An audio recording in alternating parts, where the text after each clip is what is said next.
हाय दोस्तों, माता रानी आपकी सारी मनोकामनाएं पूर्ण करें और आप जीवन में खूब सारी तरक्की करें। इसी के साथ आज का जो वीडियो है वो मैं शुरू कर रही हूँ। दोस्तों, आज के वीडियो में आप सबके साथ शेयर कर रही हूँ तुलसी विवाह में लगने वाली सामग्री। कौन कौन सा सामान जो है वो हमें तुलसी विवाह में लेना चाहिए और किस प्रकार से हमें तुलसी विवाह जो है वो करना चाहिए, सामान जो है वो किस प्रकार से एकत्रित करना चाहिए। बहुत कम सामान जो है वो मैं आज इस वीडियो में दिखा रही हूँ। आपका बजट अच्छा है तो आप इससे भी ज़्यादा सामान ले सकते हैं। मुझे कई बार कमेंट आते हैं कि दीदी आप इतना सामान दिखा देते हो, फिर जो पूजा है वो मैं कैसे करूँ, क्योंकि मैं इतना सामान नहीं अफोर्ड कर सकती हूँ, इतना सामान मेरा जो बजट है वो नहीं है। तो मैं बिल्कुल कम सामान आपको दिखा रही हूँ। साथ ही साथ यहाँ पे एक चीज़ और बोलूँगी, अगर आप इससे ज़्यादा बजट अच्छा है तो इससे अच्छा सामान, इससे बड़ा सामान, इससे ज़्यादा सामान ले सकते हैं। अगर आपका बजट कम है तो आप इससे भी कम सामान जो है वो ले सकते हैं। वैसे मैंने कोशिश करी है कि बिल्कुल कम सामान जो है वो आज आपको इस वीडियो में दिखाऊं। तो तुलसी विवाह में कौन कौन सा सामान जो है वो लगता है, चलिए एक नज़र जो है वो मैं आपको दिखा देती हूँ। सबसे पहले तुलसी माता जो है वो आपको लेनी है, क्योंकि तुलसी विवाह हो रहा है। अगर आपके यहाँ गन्ने का मंडप बनता है तो आप गन्ना ले सकते हैं, नहीं तो हमारे यहाँ बिल्कुल सादी सिद्धांत पूजा होती है। तो अगर आपके यहाँ गन्ना नहीं लगता है तो आप गन्ना ना लें, आप केले के पत्ते भी लगा सकते हैं, जैसा आपके घर में विधान हो। अपने अपने घर की परंपरा के अनुसार आप उस प्रकार से भी कर सकते हैं। एक चौकी लेना है आपको, जैसे मैंने चौकी ली हुई है। साथ ही साथ तुलसी का गमला लेना है। यहाँ पे मैंने शालिग्राम भगवान और गणेश जी जो है वो विराजमान करके रखे हुए हैं। आप यहाँ पे लड्डू गोपाल, भगवान श्री हरि विष्णु की तस्वीर भी ले सकते हैं अगर आपके पास शालिग्राम नहीं है तो।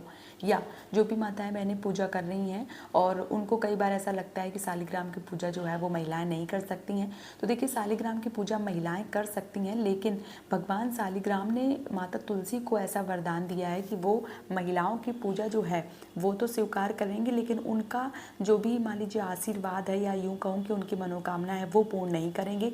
इसलिए जो भी माताएं बहनें हैं वो शालिग्राम भगवान की पूजा नहीं करती हैं।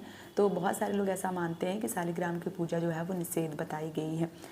मतलब पूजा तो आप कर सकते हैं लेकिन उसका फल नहीं मिलेगा, इसलिए महिलाएं ये पूजा नहीं करती हैं। बाकी आपके घर की जो भी परंपरा है आप उस प्रकार से कर सकते हैं। मैंने शालिग्राम भगवान लिए हैं, आप लड्डू गोपाल या भगवान श्री हरि विष्णु की मूर्ति या तस्वीर ले सकते हैं। साथ ही साथ एक चौकी ली हुई है मैंने। तो चौकी जो है वो आपको, आप एक चाहें या दो पटा चाहें, दो पटा या एक चौकी, जो भी आपके घर में है उस प्रकार से आप ले सकते हैं। मैंने यहाँ पे रंगोली जो है वो डाली हुई है और मैंने जो गेरू है उससे लिपाई करी। आप यहाँ पे गाय के गोबर का या हल्दी से लिपाई कर सकते हैं, गंगा जल डाल के, अगर पक्की जगह है तो पवित्र कर सकते हैं। तो इस प्रकार से भी आपको जो है वह ज़रूर करना है।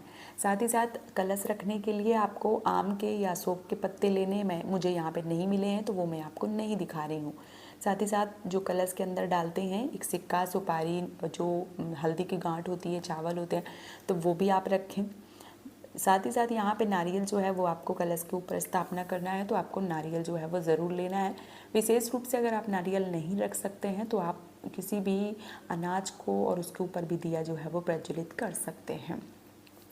यहाँ पे मैंने घी का दिया जो है वो लिया हुआ है। यहाँ पे मैंने चंदन लिया हुआ है, साथ ही साथ एक लोटा शुद्ध जल लिया है। एक मैंने चांदी का सिक्का लिया हुआ है, इससे माता तुलसी का जो मांग है वो भरी जाती है। अगर नहीं है तो आप नॉर्मल सिक्का जो है वो भी लेके माता तुलसी का जो मांग है वो भर सकते हैं। यहाँ पे मैंने कुछ दक्षिणा जो है वो ली हुई है। साथ ही साथ यहाँ पे कलावा लिया हुआ है, ये चंदन रखा हुआ है। ये यहाँ पे जो हवन सामग्री है उसको मैंने घी में अच्छे से करके डिप करके रखा हुआ है।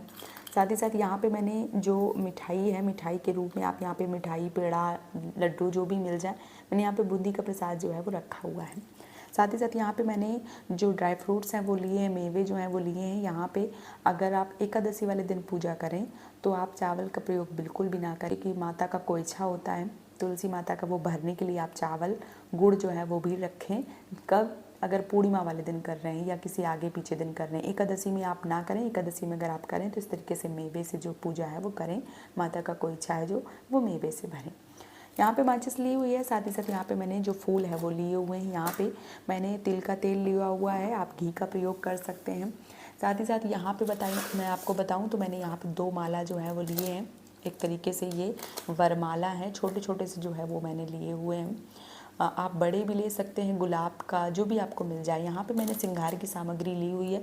श्रृंगार की सामग्री में हमारे यहाँ जो कांसे की बिछिया है वो मिलती है, वो सबसे ज़्यादा शुभता का प्रतीक बताई गई है।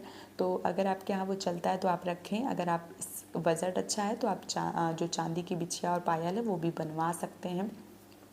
साथ ही साथ यहाँ पे मैंने मौली जो है वो रखी हुई है भगवान गणेश के लिए, दुर्वा। साथ ही साथ जो मैंने ये देखिए जो जनेऊ है वो रखा हुआ है। इसमें मैंने जो तिल है वो रखी हुई है सफ़ेद वाली, और तिल का प्रयोग करते हैं एकादशी वाले दिन, चावल निषेध बताया गया है इसलिए। साथ ही साथ मैंने यहाँ पे एक पीला कपड़ा रखा हुआ है और एक मैंने चुनरी जो है वो ली हुई है। यहाँ पे आप दान करने के लिए एक साड़ी भी ले सकते हैं, कुर्ता पजामा भी ले सकते हैं, या आप चाहें तो 5 बर्तन 7 बर्तन जो भी आप दान करना चाहें वो भी आप ले सकते हैं। आप अपने बजट के अनुसार करिए। मैं यहाँ पे कम सामग्री दिखा रही हूँ क्योंकि बहुत बारी बहनों के प्रश्न आते हैं कि दीदी कम सामान में जो पूजा है वो कैसे करें, इसलिए मैं बिल्कुल कम सामान जो है वो आपको दिखा रही हूँ। यहाँ पे मैंने फल लिए हुए हैं, आप कम ज़्यादा फल ले सकते हैं। इसकी जगह पे आप आंवला, कच्चे वाले सिंघाड़े भी ले सकते हैं। मुझे कच्चे सिंघाड़े नहीं मिले हैं तो मैंने यहाँ पे जो उबले हुए सिंघाड़े हैं वो लिए हुए हैं। साथ ही साथ यहाँ पे मैंने जो खीर है वो ली हुई है। अगर आप एकादशी वाले दिन जो पूजा है वो कर रहे हैं तो आप यहाँ पे मेवे की खीर बना लें या किसी और चीज़ की खीर बना लें। आप जो चावल है उसकी खीर बिल्कुल भी ना बनावें। यहाँ पे मैंने तुलसी की मंजरी ली है। ध्यान रखें मंजरी जब भी आप तोड़ें तो जिस दिन विवाह है उस दिन बिल्कुल भी ना तोड़ें, और एक दिन आगे पीछे जो है वो आप तोड़ लें, ज़्यादा सही है। पूड़ियाँ मैंने यहाँ पे ली हुई हैं। साथ ही साथ यहाँ पे पंचामृत है वो लिया हुआ है। यहाँ पे मैंने जो हल्दी है वो ली हुई है। इस प्रकार से ये सामग्री जो है वो पूजा में लगती है। आप इस सामग्री से कम ज़्यादा भी ले सकते हैं, जो भी आपका बजट है उस प्रकार से भी आप पूजा जो है वो कर सकते हैं। मैं बहुत कम सामान जो है वो आप सबको दिखा रही हूँ क्योंकि मैं भी आउट ऑफ स्टेशन हूँ, और जो भी सामान मुझे मिल गया है वो मैंने यहाँ पे आप सबको दिखा दिया है, और इस प्रकार से जो सामान है वो मैंने एकत्रित किया हुआ है।